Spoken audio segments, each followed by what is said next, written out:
হয়তো বাহ্যিকভাবে 5 ওয়াক্তের নামাজ পড়ছি, দিনের উপরে চলছি, আমার ফ্যামিলিতেও হয়তো দিনদারি আছে, মনে মনে ভেবে বসে আছে আমি খুব দিনদার, খুব আল্লাহওয়ালা, আমি তো আখিরাতে নিশ্চিত নাজাত পেয়ে যাব। এই ধারণার বশবর্তী হয়ে আমি আমার যে সমস্ত মুসলমান ভাইয়েরা দুনিয়ার পেছনে করে আল্লাহকে ভুলে গিয়েছে, আখিরাতের ধার ধারছে না, আল্লাহর ইবাদত বন্দেগীর কাছেও নাই, এদেরকে দিনদারি থেকে দূরে থাকার কারণে, নামাজ না পড়ার কারণে আমরা মনে করছি এই মানুষটা খুব খারাপ, তার কি অবস্থা হবে। তো তার চাইতে নিজেকে উত্তম মনে করছি, তার চাইতে নিজেদেরকে ভালো এবং শ্রেষ্ঠ ভাবছি, অথচ আমি জানি না আমার শেষ পরিণতি কি হবে। وعن أنس رضي الله تعالى عنه قال قال رسول الله صلى الله عليه وسلم হযরত আনাস বিন মালিক রাদিয়াল্লাহু আনহু থেকে বর্ণিত, তিনি বলেন আল্লাহর রাসূল সাল্লাল্লাহু আলাইহি ওয়াসাল্লাম ইরশাদ করেছেন, লাম্মা উরিজা বি মারারতু বিকাওমিন লাহুম আযফারুম মিন নুহাস।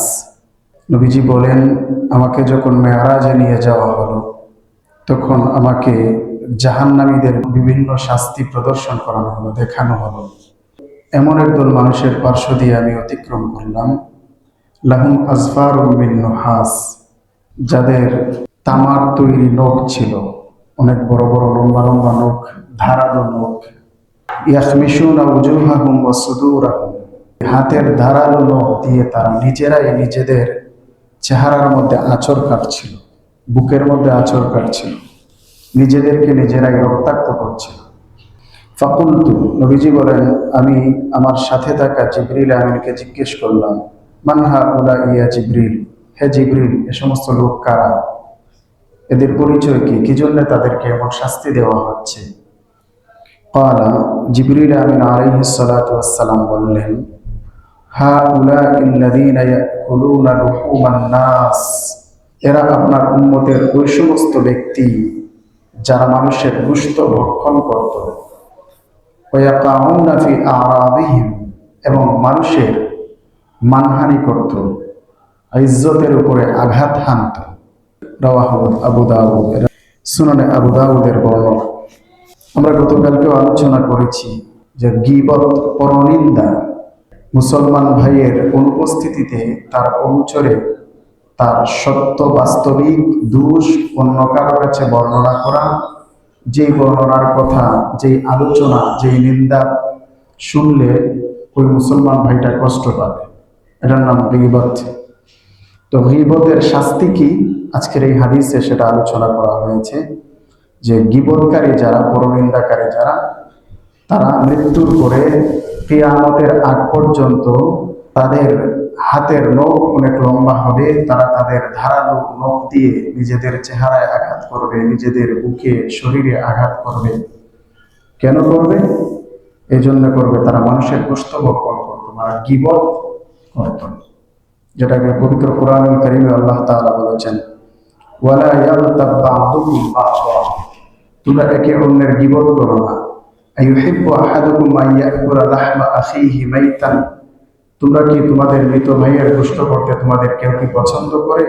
ফাকারিহতুমু, তোমরা সেটা অপছন্দই করো, ঘৃণা করো। তাহলে আল্লাহ তাআলা গীবত করাকে মৃত ভাইয়ের গোশত করার সাথে শামিল করেছেন, উপমা দিয়েছেন। এজন্য অন্যের ইজ্জতের উপরে আঘাত না হানা, অন্যের সমালোচনা না করা, কাউকে নিয়ে নিন্দা না করা। আমি হয়তো বাহ্যিকভাবে 5 ওয়াক্তের নামাজ পড়ছি, দিনের উপরে চলছি, আমার ফ্যামিলিতেও হয়তো দিনদারি আছে, মনে মনে ভেবে বসে আছে আমি খুব দিনদার, খুব আল্লাহওয়ালা, আমি তো আখিরাতে নিশ্চিত নাজাত পেয়ে যাব। এই ধারণার বশবর্তী হয়ে আমি আমার যে সমস্ত মুসলমান ভাইয়েরা দুনিয়ার পেছনে করে আল্লাহকে ভুলে গিয়েছে, আখিরাতের ধার ধারছে না, আল্লাহর ইবাদত বন্দেগীর কাছেও নাই, এদেরকে দিনদারি থেকে দূরে থাকার কারণে, নামাজ না পড়ার কারণে আমরা মনে করছি এই মানুষটা খুব খারাপ, তার কি অবস্থা হবে।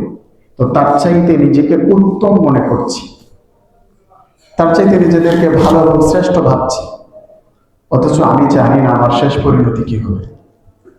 হাদিসে আছে, খুবই আশঙ্কাজনক হাদিস, মৃত্যুর আগে এমনও মানুষ আছে যারা সারা জিন্দেগি দিনের পথে চলেছে, ভালো পথে চলেছে, কিন্তু মৃত্যুর আগে এমন জঘন্য কাজ তার দ্বারা হয়ে গেছে, জঘন্য কথা তার জুবান থেকে বের হয়ে গিয়েছে, যার দ্বারা সে ঈমান থেকে খারিজ হয়ে গিয়েছে, শেষ পর্যন্ত জাহান্নামী হয়ে মৃত্যুবরণ করেছে। আবার অপরদিকে এমনও মানুষ হয়তো হবে, নবীজি বলেছেন এমন মানুষ আছে যাদের জীবনের সারাটা জিন্দেগি তারা বত্তির পথে চলেছে, আল্লাহ থেকে গাফিল ছিল, রাসূল থেকে গাফিল ছিল, দুনিয়ামুখী ছিল, কিন্তু মৃত্যুর আগে এমন একটা মুহূর্ত তার চলে, সারাটা জিন্দেগি তারা বত্তির পথে চলেছে, আল্লাহ থেকে গাফিল ছিল, রাসূল থেকে গাফিল ছিল, দুনিয়ামুখী ছিল, কিন্তু মৃত্যুর আগে এমন একটা মুহূর্ত তার চলে এসেছে, কোনো এক কারণে তার দিলে পরিবর্তন এসেছে, সে তওবা করে আল্লাহর প্রতি ফিরে এসেছে, শেষ পর্যন্ত তার ওই ভালো কাজের কারণে সে ঈমানের উপরে, সহিহ রাস্তার উপরে জান্নাতি হয়ে মৃত্যুবরণ করেছে। সুবহানাল্লাহ। তাহলে নিজেকে কারো থেকে ভালো ভাবতেন, বরং কিবির এর সংজ্ঞা আমরা যেটা হাদিসে ডিফাইন করা হয়েছে, আল কিবরু, কিবির হচ্ছে গামতুন নাস, মানুষকে ছোট মনে করা, তাচ্ছিল্য করা, নিজের চাইতে অধম ভাবা, নিজেকে উত্তম ভাবা, এটার নাম হচ্ছে কিবির।